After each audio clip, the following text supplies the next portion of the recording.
monsieur, bonsoir. Que d'eau et que de nuages aujourd'hui encore sur la France avec cette perturbation qui va très vite, ça se voit.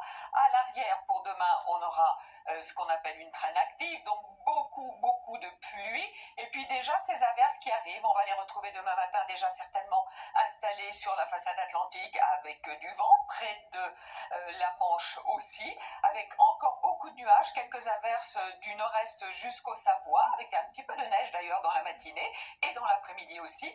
Près de la Méditerranée, dans le sud, davantage de soleil, à peine voilé, mais avec beaucoup de vent sur les Caps Corse, et puis ces averses qui continuent, beaucoup d'instabilité sur une grande partie du pays, en remontant jusqu'à la Lorraine. Voici les températures matinales, en revanche très douces sous les nuages, il n'est pas question de geler, ça ce sont les minima jusqu'à 17 degrés en Corse.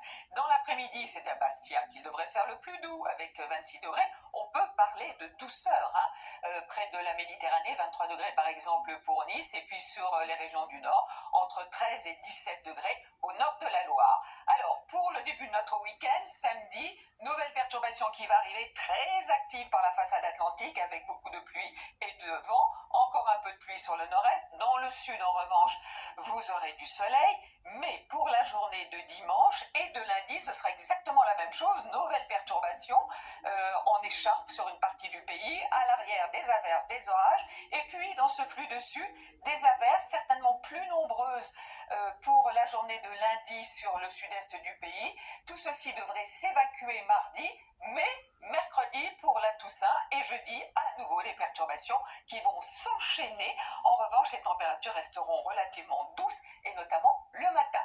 Demain, vous retrouvez Louis Baudin. Très bonne soirée. Bonsoir.